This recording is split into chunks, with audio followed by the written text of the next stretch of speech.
আসসালামু আলাইকুম রহমতুল্লাহি ওয়া বারাকাতুহু। আমি মোহাম্মদ হাবিবুর রহমান। যোগাযোগকরণের যে সিরিজটি আলোচনা করতেছিলাম, অলরেডি আমাদের 7টা ক্লাস নেওয়া হয়েছে। আজকের ক্লাসটি হচ্ছে আমাদের এই অধ্যায়ের সর্বশেষ ক্লাস। আজকের ক্লাসটিতে আমরা 10.7 নিয়ে আলোচনা করব, যেখানে আমাদের একটা রেখা, দুইটা রেখা দিবে বা তিনটা রেখা দিবে। এরকম তিনটা রেখা দিতে পারে, বা যে কোনো একটা পরাবৃত্ত এবং একটা রেখা দিতে পারে, অথবা দুইটা পরাবৃত্ত দিতে পারে, অথবা একটা বৃত্ত দিতে পারে, দিয়া একটা আবদ্ধ ক্ষেত্র তৈরি করবে। যে কোনো একটা জিনিসের ক্ষেত্র তৈরি করার পর বলবে যে এই ক্ষেত্র দ্বারা আবদ্ধ ক্ষেত্রের ক্ষেত্রফলটা, মানে এই ক্ষেত্র মানে ওই ওই আবদ্ধ ক্ষেত্রটার ক্ষেত্রফল কত। এই ক্ষেত্রফলটা আমরা এই যোগজীকরণের অ্যাপ্লাই করে যেভাবে আমরা ক্ষেত্রফল নির্ণয় করতে পারি, আমি একদম শুরুর দিকে বলছিলাম লেকচার 1 এবং লেকচার 2, এই সমস্ত লেকচারে আমি বলছিলাম যে আসলে এই যোগজীকরণ আসছে হচ্ছে ক্ষেত্রফল থেকে। মানে ক্ষেত্রফল নির্ণয় করার জন্য আসলে এই যোগজীকরণটা আবিষ্কার করা হয়েছে, বিজ্ঞানের বিভিন্ন গবেষণার মাধ্যমে এগুলো আবিষ্কার করছে। যাই হোক, এখানে বলছে y equals 0, y equals x এবং x equals 6। এই তিনটা রেখা দ্বারা আবদ্ধ একটা ক্ষেত্র, এটার ক্ষেত্রফল কত, এটা হচ্ছে আমাদের বেশ অনেকবার, যাই হোক এটা আমাদের গুরুত্বপূর্ণ।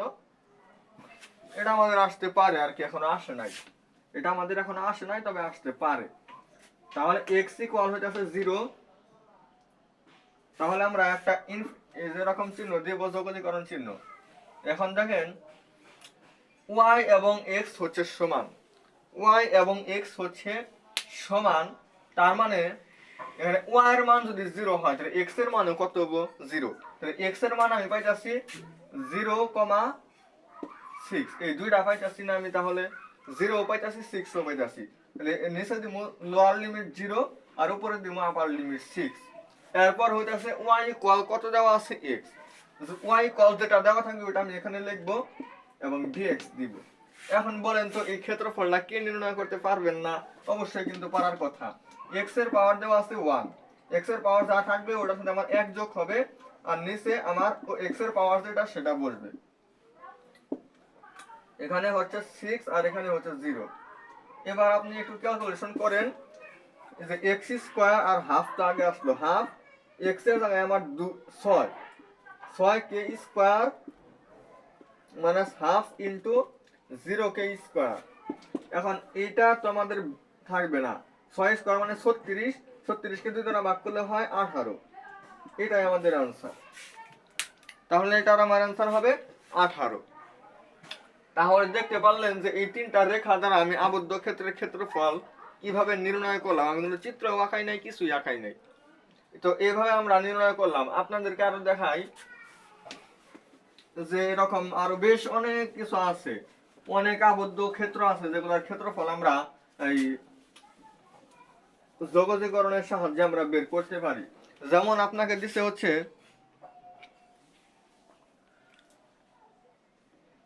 x square plus y square equal r square, x square plus y square equal r square. এটা হচ্ছে আমাদের একটা কি বলেন তো? এটা হচ্ছে আমাদের একটা বৃত্ত। বৃত্তের কেন্দ্র হচ্ছে আমাদের 0,0, ব্যাসার্ধ হচ্ছে r। ব্যাসার্ধ যদি r হয় আর কেন্দ্র হচ্ছে আমাদের মূল বিন্দু, এখানে একটা জিনিস খেয়াল করেন আপনি, তাহলে ক্ষেত্রফল হচ্ছে আমাদের, আমরা এটা একটা বৃত্তের ক্ষেত্রফল আমরা জানি হচ্ছে পাই আর স্কয়ার। এই সূত্র আমরা জানি যে এটার ক্ষেত্রফল হচ্ছে পাই আর square.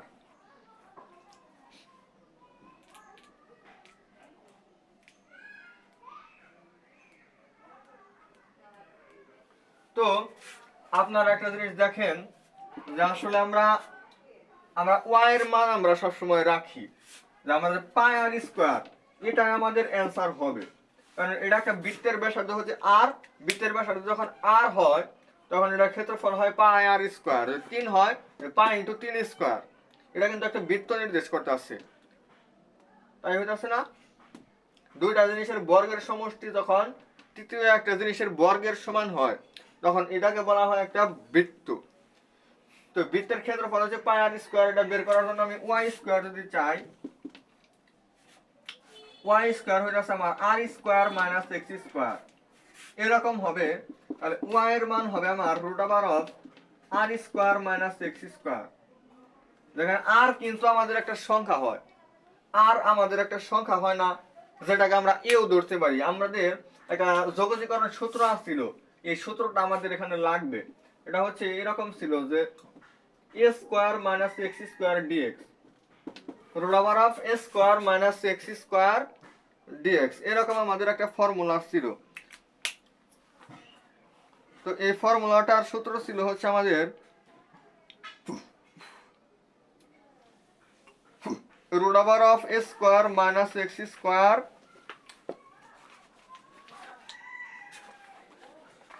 root over of a square minus x square dx, এটার আমাদের একটা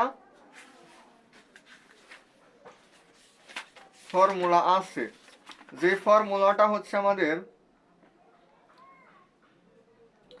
x root over a square minus x square divided by 2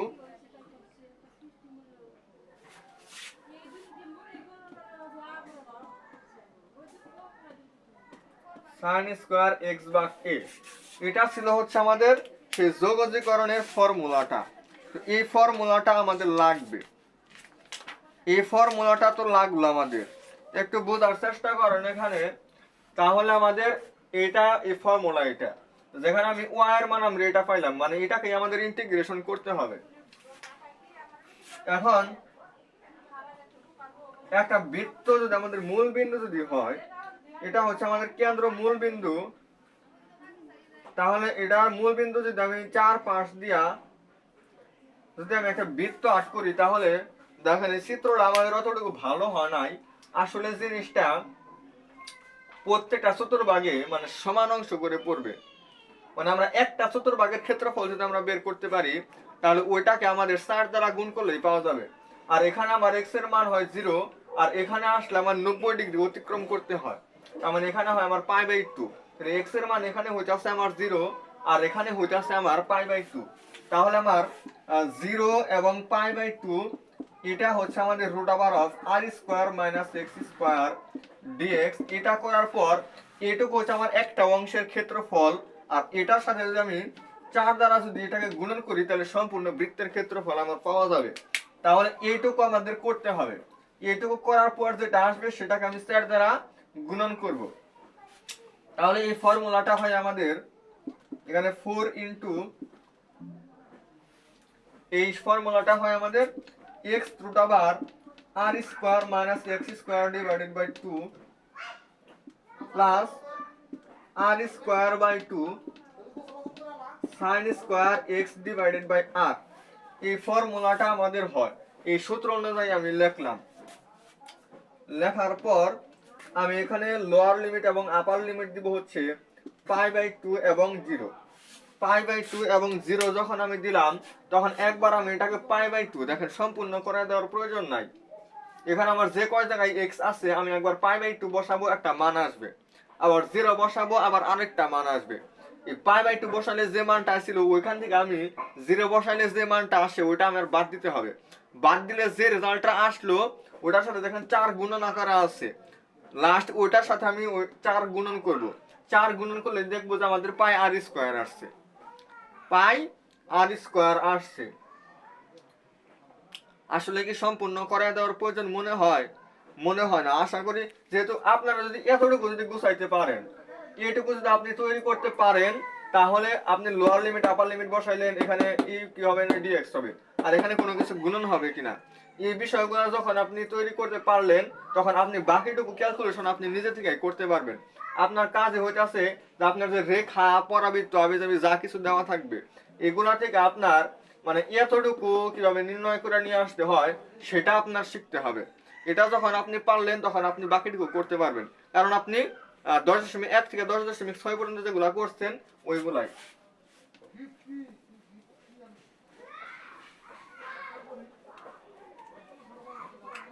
তাহলে আমরা একটা বৃত্তের ক্ষেত্রফল কিভাবে নির্ণয় করতে হয়, যদি তবে আমাদের একটু সমস্যা হবে। যদি আমাদের কেন্দ্রটা যদি মূল বিন্দু না হয় সেক্ষেত্রে কিন্তু আমরা এই নিয়মটা করতে পারবো না। তখন আসলে এরকম কোনো নাই। আমাদের এই অধ্যায়ে যে জিনিসগুলো আমাদের নির্ণয় করতে বলছে সেই জিনিসগুলো আমাদের এরকমই হয়, যে বৃত্ত যদি দেয়, বৃত্তর ক্ষেত্রে আমার সবগুলা মানে যে বৃত্তর দিক না কেন আমাদের মূল বিন্দু ওইটার কেন্দ্র হয়। মূল বিন্দু কেন্দ্র হয়েছে মানে আমরা ওটা মানে এই ফর্মুলা ইউজ করে মানে আমরা ওয়াই এর যে মানটা আসে ওটা লিখবো, আর লোয়ার লিমিট দিব 0, উপরে দিব হচ্ছে π/2, আর সাইড দ্বারা আমরা গুণন করব। এইটুকু জিনিস আমাদের অলওয়েজ সবসময় ঠিক থাকবে বৃত্তের ক্ষেত্রফলের ক্ষেত্রে। যেমন আর একটা ছিল x square plus y square equal 16।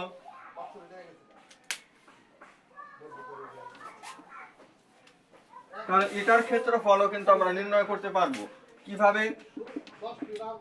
y square হবে আমাদের 4 স্কয়ার মাইনাস x স্কয়ার, আর এটা যদি আমরা একবারে রুট দিয়ে দেই তাহলে কিন্তু আমাদের এরকম আসলো। তাহলে y এর মান আসছে রুট ওভার এটা, তাহলে 0 π/2 আমাদের হবে, আর এখানে 4 ইনটু হবে, এরপরে root over of 4 square minus x square হলো এবং dx হইলো।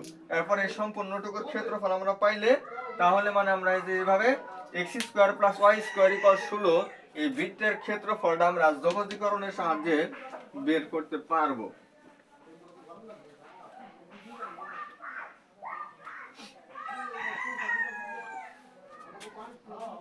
আচ্ছা, তাহলে বৃত্তের ক্ষেত্রফল গেল।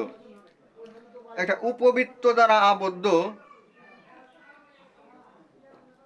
একটা উপবৃত্ত, কি বৃত্ত?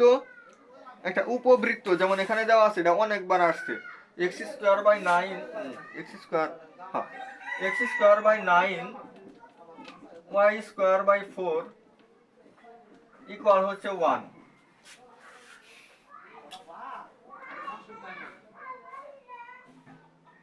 x স্কয়ার ভাগ 9 প্লাস y স্কয়ার ভাগ 4, এটা হচ্ছে আমাদের 1, যেখান থেকে মানে এটা আমাদের একটা উপবৃত্ত। উপবৃত্ত দ্বারা আবদ্ধ ক্ষেত্রের ক্ষেত্রফলটা কত? এখন আমরা বৃত্ত শিখছি এবং 3টা রেখা দেওয়া ছিল সেটা আমরা শিখছি। 3টা রেখা দেওয়া থাকলে কিভাবে ক্ষেত্রফল নির্ণয় করা যায় সেটা শিখছি। বৃত্ত দেওয়া থাকলে কিভাবে ক্ষেত্রফল নির্ণয় করতে হয় সেটা শিখছি। এটা হচ্ছে আমাদের টাইপ 3। এটা আমাদের একটা উপবৃত্ত যদি দেওয়া থাকে সেটা আমরা রিটেনে কিভাবে করব, রিটেনে কিভাবে করব। আর যেগুলা এমসিকিউ এর জন্য ওগুলো আমাদের রিটেনে করা দরকার না। উপবৃত্তের ক্ষেত্রফলের সূত্র হচ্ছে আমাদের পাই এ বি। উপবৃত্তের ক্ষেত্রফলের সূত্র হচ্ছে পাই এ বি। পাই এ হচ্ছে আমাদের এখানে 3, বি হচ্ছে এখানে 2, এটা 6 পাই। এটাই আমাদের অ্যান্সার হয়। দেখেন আমরা যদি এটা করি মানে ক্ষেত্রফল আমাদের 6 পাই, তাহলে এটা আমরা উপবৃত্তের ক্ষেত্রফলের সূত্র অ্যাপ্লাই করে করতে পারি, বা একটা বৃত্ত দেওয়া আছে ওটা পাই আর স্কয়ার অ্যাপ্লাই করে আমরা ক্ষেত্রফল নির্ণয় করতে পারি। তো এমসিকিউ এর ক্ষেত্রে আসলে এই জিনিসগুলা মানে এত বড় করে করার তো কোনো মানে আসে না। তো রিটেনের জন্য আসলে এইভাবে করা লাগে। তাহলে আমাদের y স্কয়ার এই পাশে রাখতে হবে। y স্কয়ার যদি রাখি, y স্কয়ার ডিভাইডেড বাই 4, এটা হবে আমাদের 1 minus x square divided by 9, মানে 9 minus x square divided by 9। তাহলে আমাদের y স্কয়ার হবে আমাদের 4/9 3 স্কয়ার মাইনাস x স্কয়ার, আর হচ্ছে এটা কাটা দিয়ে এই পাশে আসবে রুট, আর মানে আসবে হচ্ছে 2/3 root over of 3 square minus x square. আর এটা এই উপবৃত্তের কেন্দ্রটাও কিন্তু আমাদের মূল বিন্দু হইতাছে। উপবৃত্তের কেন্দ্রটাও আমাদের কি হইতাছে? মূল বিন্দু। তাহলে লিমিট কি হবে? যদি মূল বিন্দু যদি হয়, কেন্দ্র যদি মূল বিন্দু হয়, তাহলে লিমিট কোনটা? 0 এবং π/2, 0 এবং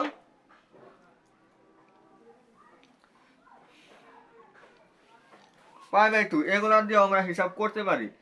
এখানে প্লাস মাইনাস 2/3, আচ্ছা এখানে লোয়ার লিমিট দিচ্ছে হচ্ছে 0, লোয়ার লিমিট অলওয়েজ 0 হবে। এখানে তারা থিটার মান নিয়ে আছে, যাই হোক অনেক কিছু করছে এখানে। 2/3 এগুলা এখানে তারা যে কাজটা করছে সেটা হচ্ছে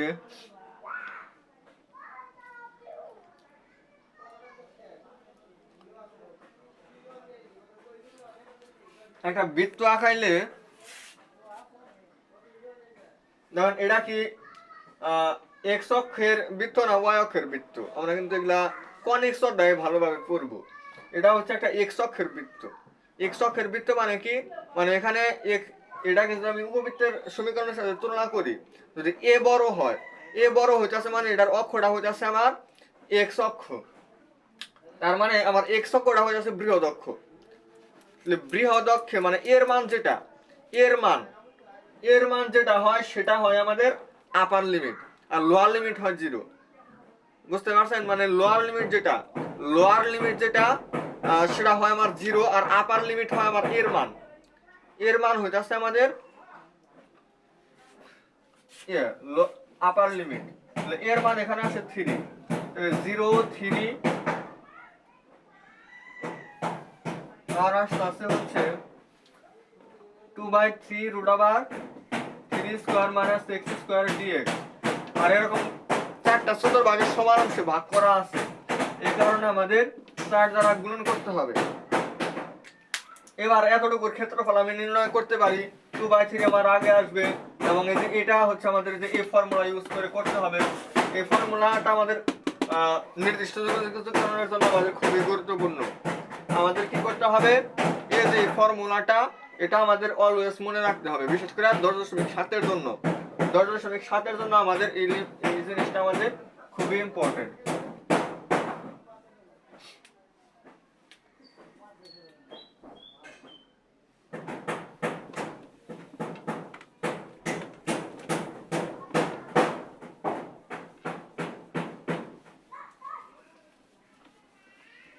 তাহলে এরকম বিভিন্ন আবদ্ধ ক্ষেত্রের ক্ষেত্রফল আমরা আস্তে আস্তে নির্ণয় করা শিখতেছি।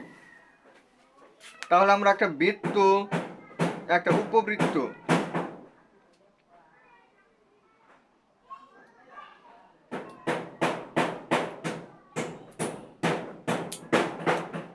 এবং আমাদের যদি y এর মান যদি দুইটা দেওয়া থাকে, একটা একটা বৃত্ত দেওয়া আছে এবং একটা আবদ্ধ ক্ষেত্র দেওয়া আছে, বা দুইটা পরাবৃত্ত দেওয়া আছে, দুইটা রেখা দেওয়া আছে, এরকম ক্ষেত্রে y এর মান যদি দুইটা দেওয়া থাকে, তাহলে আমরা দুইটার মান মানে দুইটার সমীকরণের মানে যদি y থাকে, ওইগুলো আমরা কিভাবে করতে পারি, আমরা হইতাছে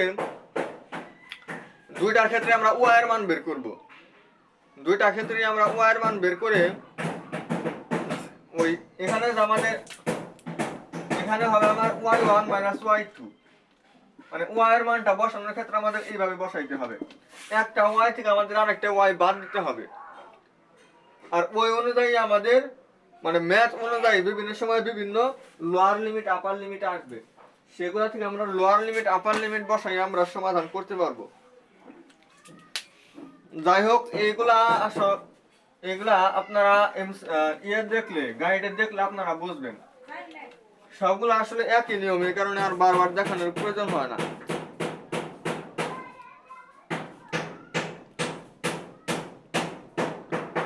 তো যাই হোক,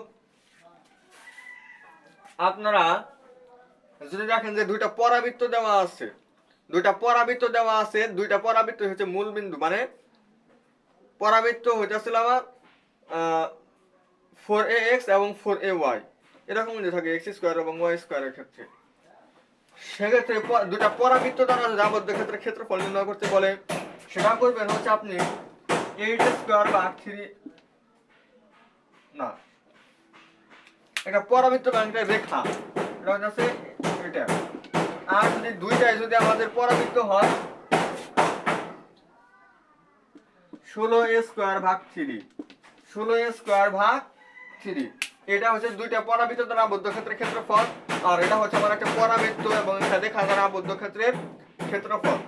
এইভাবে আপনারা এমসিকিউ এর ক্ষেত্রে আপনারা এগুলা করবেন। এমসিকিউ এর ক্ষেত্রে যেহেতু আমাদের অনেক বড় করে করার প্রয়োজন হয় না, তবে আপনাদেরকে আমি আরো দেখাই, এখানে বলছে y ইকুয়াল x স্কয়ার বক্ররেখা, y ইকুয়াল x স্কয়ার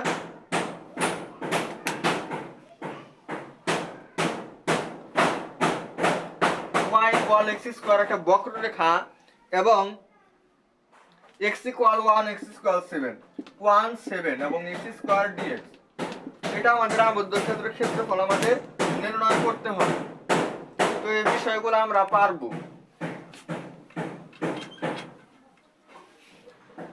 আর লোয়ার লিমিট আপার লিমিট বসাইতে যদি আমাদের অসুবিধা হয়,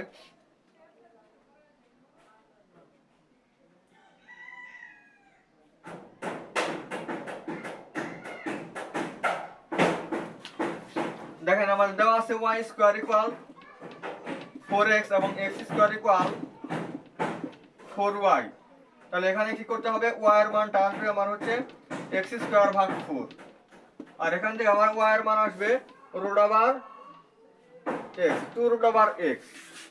তাহলে আমাদের এই 2 রুট ওভার x থেকে আমাদের x স্কয়ার ভাগ 4 বাদ যাবে। 2 রুট ওভার x থেকে আমাদের x স্কয়ার ডিভাইডেড বাই 4 এটা আমাদের বাদ যাবে। আর এটা হচ্ছে আমাদের লোয়ার লিমিট আর আপার লিমিট কি হবে, সেটা হচ্ছে এটা আর এটা আমরা সমান ধরতে পারি। কারণ দেখেন এটা y এর সমান, এটা y এর সমান, আমরা যদি এই দুটাকে যদি সমান ধরি তাহলে 2 রুট ওভার x এবং x স্কয়ার ডিভাইডেড বাই 4 এটা আমাদের সমান হয়। যেখান থেকে আমরা মানে এরকম সমীকরণ ইউজ করে, এরকম আমরা সমীকরণ ইউজ করে দুইটা জিনিস সমান ধরে সেইগুলা থেকে আমি লোয়ার লিমিট আপার লিমিট আমি বের করব। বের করার পর এরকম আমাদের সমীকরণ হবে, এখানে dx দিব। তারপর আমাদের যে সূত্র পড়ে ওই সূত্র অ্যাপ্লাই করে আমরা যোগজীকরণ নির্ণয় করতে পারবো। তো আসলে এগুলাই আপনারা যে ম্যাথই করতে যান না কেন, এই ক্ষেত্রফল সংক্রান্ত আমি যে বিষয়গুলো দেখাইলাম এই বিষয়গুলোর মধ্যে থেকে বারবার আসতেছে। এই উপবৃত্তের ক্ষেত্রফল, বৃত্তের ক্ষেত্রফল, দুটা রেখা, একটা পরাবৃত্ত বা দুইটা পরাবৃত্ত, এরকম যে কোনো বিষয় আপনাদের এগুলো ইম্পর্টেন্ট, এগুলো আপনাকে দিবে, এগুলো আপনারা করবেন। আর এমসিকিউ এর জন্য যে শর্টকাটগুলো লাগে সেগুলোও দিলাম, কারণ এইভাবে আমাদের করতে গেলে, এইভাবে যদি আমরা ক্ষেত্রফল নির্ণয় করতে চাই এমসিকিউ এর ক্ষেত্রে আমাদের অনেক সময় লাগবে, এত সময় তো আমাদের হাতে থাকবে না। তখন আমরা ওই শর্টকাটগুলো অ্যাপ্লাই করে আমরা ক্ষেত্রফল নির্ণয় করতে পারবো। যোগজীকরণ আজকে এই পর্যন্তই। আর আজকে এই যোগজীকরণে আজকে লাস্ট, আজকের থেকে আর যোগজীকরণে পড়ানোর মতো আর কোনো কিছু নাই। এই সম্পূর্ণ যোগজীকরণে যা ছিল সম্পূর্ণ অধ্যায় আমি বোঝাইছি। এখন হচ্ছে এর পরবর্তীতে এই যোগজীকরণ আজকে তো শেষ হইলো, এর পরবর্তীতে কোন অধ্যায়ের ক্লাস দিলে ভালো হয় সেটা আমাদেরকে কমেন্ট করে জানাবেন। তো সবাই ভালো থাকবেন, সুস্থ থাকবেন। আজকের ক্লাসটি এই পর্যন্তই। আসসালামু আলাইকুম ওয়া রাহমাতুল্লাহি ওয়া বারাকাতুহু।